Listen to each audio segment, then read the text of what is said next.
Hello there and welcome back to our World Tour Wednesdays here on the Back Breakdown, where today we are checking out 5 songs from South Korea. And I will leave a little comment like I left at the beginning of the other videos just to say, I know that some of the people who are going to be listening to this are going to be our regulars and some of them are going to be new people because usually we listen to the music of Japan. But I am an internationalist. I love music from all over the world and I have a bit of experience with Korea. I've been there a few times before. I had a Korean girlfriend for 2 years who I lived with. I keep on saying that like I'm trying to wave it around like a trophy. I'm not. I'm just giving context, okay? And anyway, it's something where I have a little bit of connection with sort of the Korean side of things, so it's a nice place to start. And obviously the Korean music scene is massive at the moment. It's probably the fastest growing in the world, I wouldn't be surprised to say. And you know, you look at some of their artists, like the video we're going to be checking out today, which is You and I by Dreamcatcher, that has 9 million views. And you know, you look at most K-pop artists, they've got millions of views online, and it's fair to say that it's just the big thing at the moment. Now, obviously, as we have pointed out, a lot of what's coming out of Korea at the moment is sort of, I say this without, I don't want to sound critical, but the phrase always sounds critical. It's kind of manufactured pop. This is not to say that the artists don't have any input. I'm sure some of them, you know, do choreography or write their own lyrics or maybe have some inputs in the melody and things like that. But, you know, it's you know, it's not singer-songwriter stuff for the best part. Obviously, get in the comments and correct me if I'm wrong at any point. I'm glad to be corrected. And, you know, we love to have comments on this. This whole channel is about discussion, and that's one of the other things I should point out.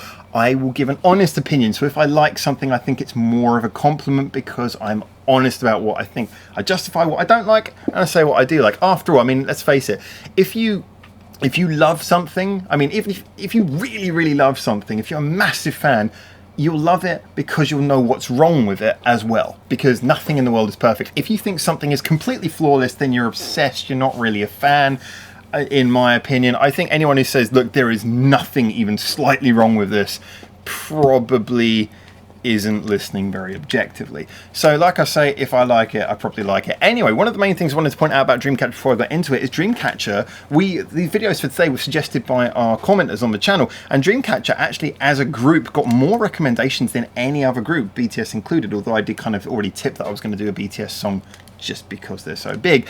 But I went through, I got so many song suggestions, and the song You and I came up a couple of times, and I checked and it seems to be quite a popular one, so it seems all around You and I is the one to go for. Like I say, we're just doing Korean songs for today, but it's not to say that I will never ever listen to anything from South Korea again. If there's some interesting discussion coming up around the artist, then I'm more than happy to go back and check out some further suggestions. But here we go for now. This is You and I, who I've been told are a little bit different from a lot of the other K-pop artists, so I'm really excited to see what comes out. Sorry, Dreamcatcher is the artist, You and I is the song. Just proving I have no idea what I'm talking about. I haven't listened to any modern K-pop music. Nothing since Gangnam Style.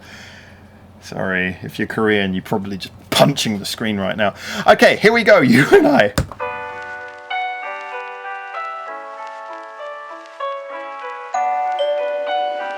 Oh, I like the sound juice at the beginning. 미친 듯이 달려도 넌 다시 또 제자리였다고 거울 속 너의 모습이 일그러지는 mystery Falling falling 해가 저물면 문을 열어둬 모든 빛이 사라진 밤 나나나나 스르륵 스르륵 잠든 스르륵 스르륵 곁에 아무도 모르게 다가갈게 now Oh now 수많은 별이 너만을 비추 I'm getting kind of a Russian feel off of this.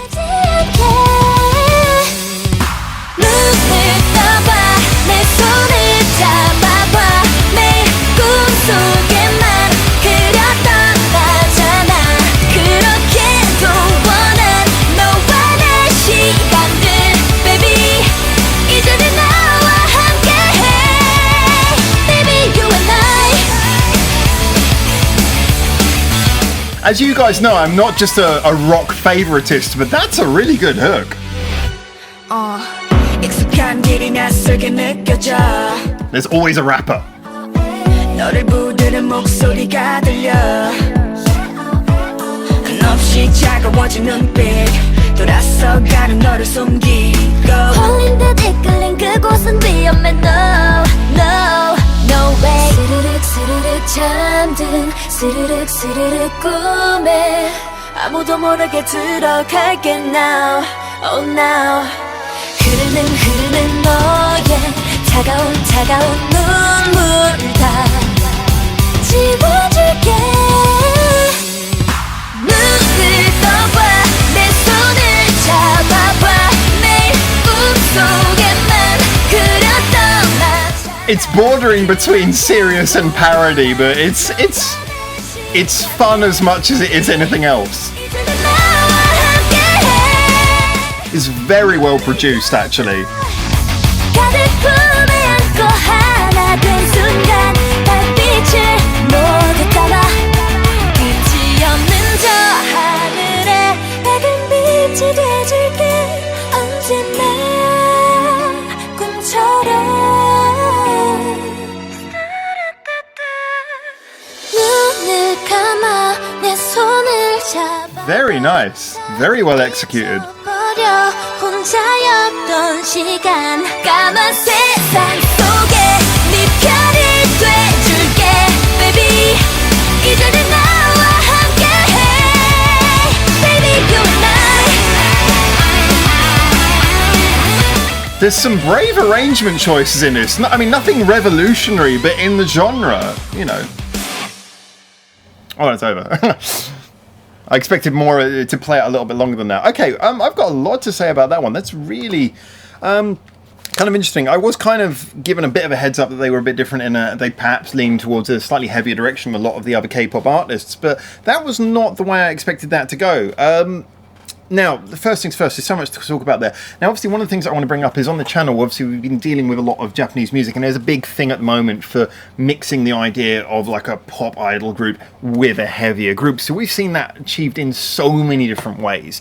So many different groups doing that particular fusion. Now this is quite different.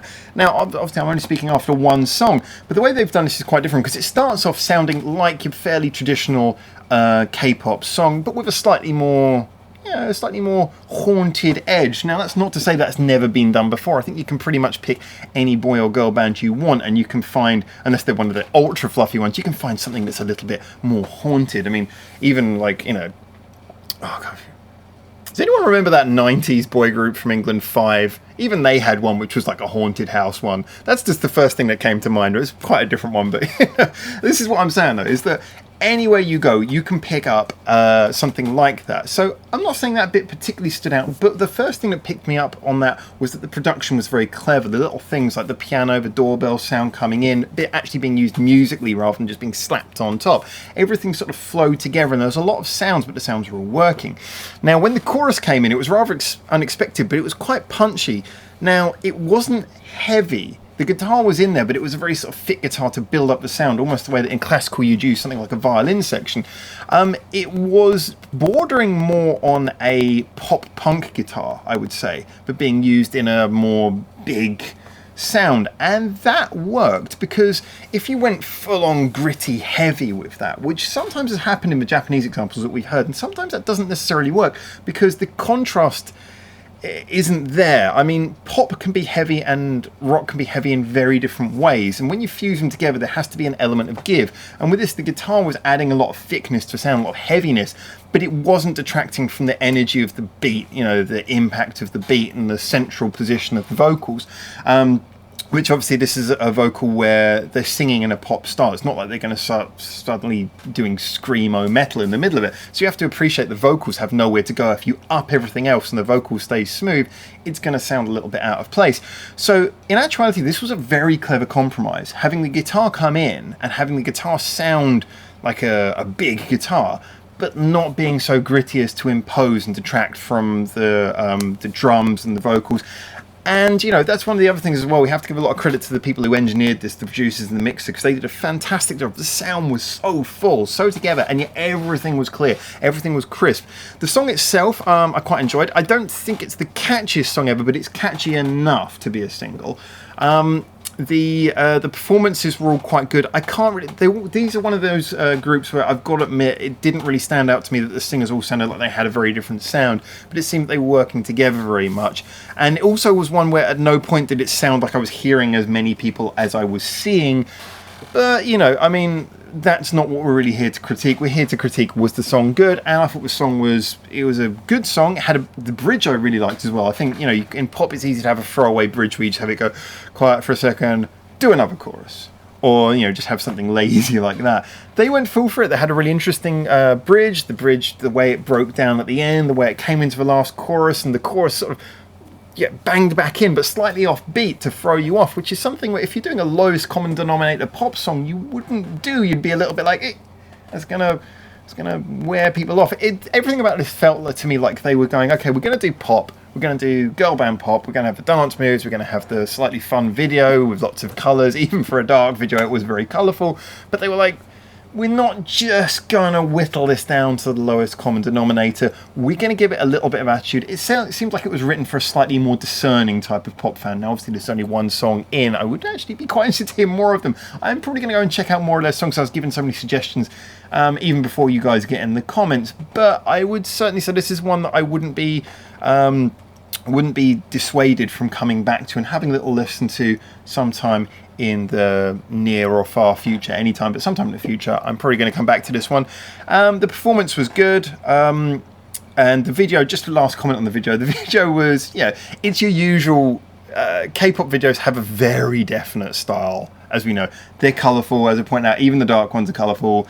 And you get your dancings done in a central environment, and you have the little extra sets which are used for like little bits of sub storytelling and things like that, and they had that. But this was done quite fun. They had some little cheeky things like the woman turning into the shadow of the spider and the weird CGI floaty hand things. It's all much for muchness. It's not particularly memorable, but at the time when you're watching the song, it's fun, and it kind of adds a little bit of a levity to what you're seeing. So I've got to admit, I come out of that one quite happy. And honestly, now, at this point, having heard this song, having heard Twice, having heard BTS, not having heard anything that I thought was actually overtly bad, just, some of them were like, okay, I think the first two songs I was like, okay, this is okay, but maybe more could have been done. This is the first one where I would actually say, okay, I personally feel kind of interested in that. I personally feel like I feel quite motivated to check out more of them, because I kind of feel like they are reaching for a musical individuality more than the other two groups were. So at the moment, this one, no discredit to the others, but I think this one will come in at the top of my list thus far. But anyway, we've got two more songs to go, and they're quite different ones, so this is going to be quite interesting. But anyway, thank you so much for tuning in. I really appreciate it. If you've got this far through the video, that means you've been listening to me ramble. So please, if you want to press thumbs down, that is absolutely okay, but get in the comments and tell us why, because this one's all about discussion, and we can't have discussion unless there's some people who disagree with me back. And obviously, if you agree, press thumbs up, and check out the other songs from our World Tour Wednesday today, and our future World Tour Wednesdays, which might be up by the time you watch this, and obviously our usual videos from here in Japan. But thank you so much once again for checking this out, and I'm looking forward to hearing from you guys as soon as you hear from me. But for now, from Japan, ciao.